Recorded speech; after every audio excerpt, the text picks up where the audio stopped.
Hey Marietta, I'm Mr. Alberti. And I'm Kayla Williams. And welcome to Blue Devil News.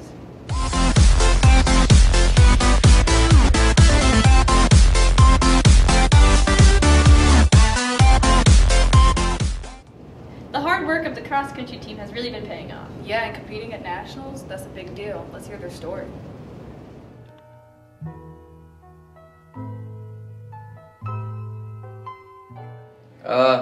I wasn't really good at any other sports, so I just thought I'd give it a go and see what it was like, and it turns out I really liked it and got pretty good at it.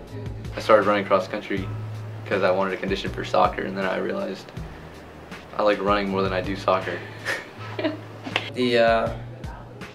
How competitive it is, and it's a team aspect while you're also competing with yourself.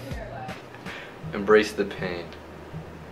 I guess just keep going whenever pain is there. Just use that as motivation.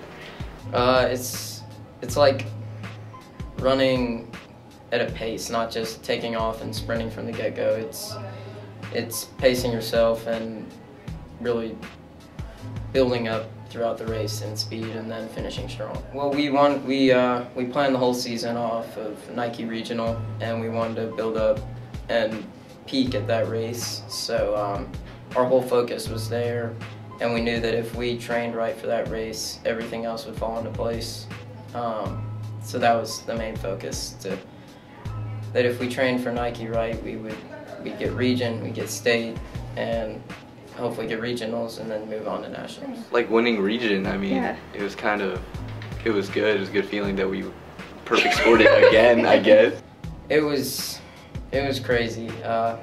There was a long waiting period, like 30 or 40 minutes after the race before we found out that we had won, and it was just too much to handle. But it was so exciting in the end, because last year we had to go through the same thing. We found out that we lost, so to find out that we won this year was huge. It's awesome.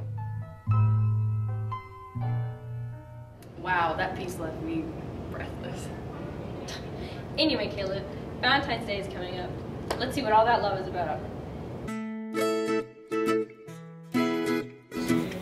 After high school and after college, I was working for a university, and I would go into high schools and I would talk to high school students about college, about going into the military, about what their options were after they graduated. And this program was for 10th grade students.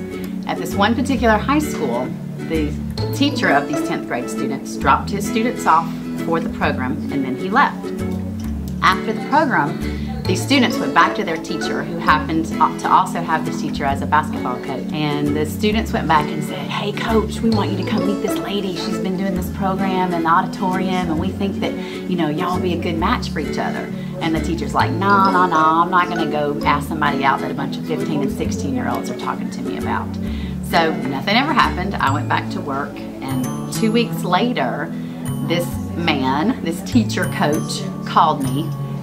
He'd not known who I was, didn't know my name, got my number from some of the students who had talked to the counselor at the school. He called me at work and asked me if I wanted to meet him for dinner.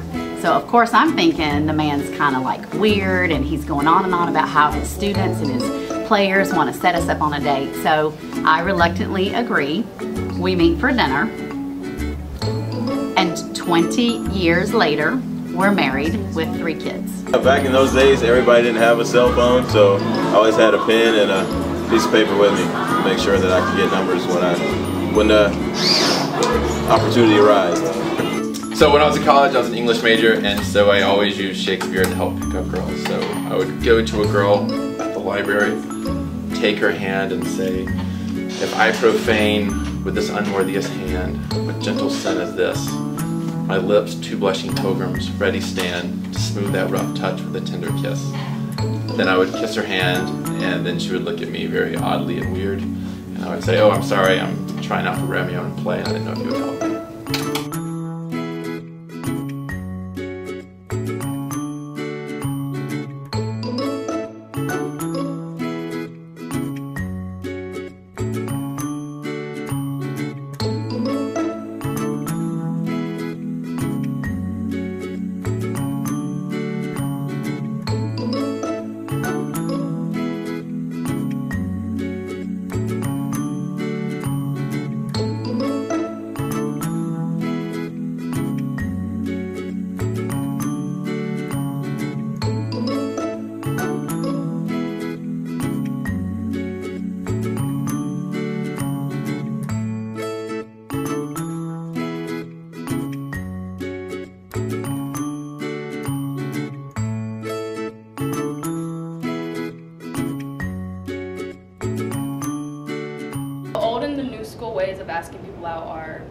really different.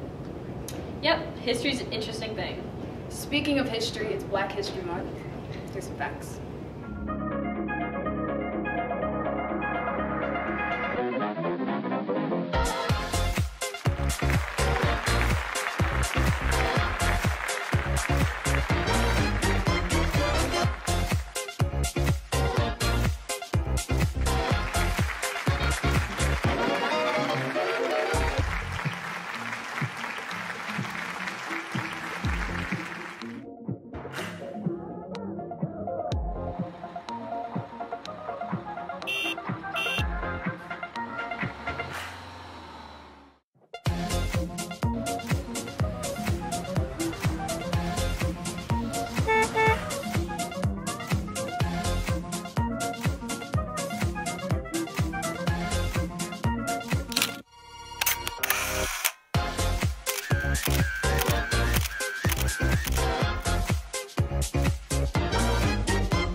That was really interesting. I never knew that about Claudette Colvin.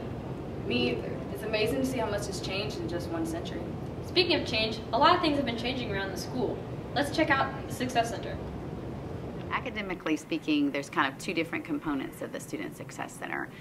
The part where we offer tutoring 5 days a week during lunch, which we call Boost, or in the afternoons after school from 2:30 until 5 o'clock.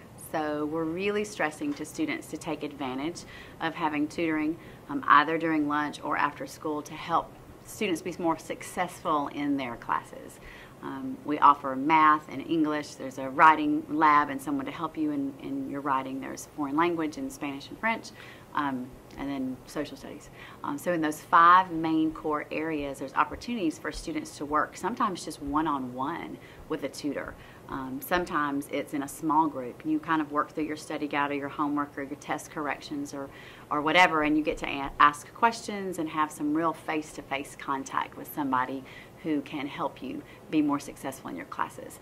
And then the other academic piece is here in the College and Career Center, where we're looking at helping students to get to graduation, but then to figure out what your plan is after you leave us here on Whitlock Avenue. So we really just want to connect students with those academic pieces to help you get to graduation, but then the academic pieces also to what are you going to do later on. So we offer services in the College and Career Center like finding ways to take the SAT and the ACT. We do vouchers and waivers for those for certain students. So those are those things that come under the umbrella of the academic services down here in the Student Success Center. That's all we have for today, Marietta. I'm Miss Alberti. And I'm Kayla Williams. And this is Blue Devil News.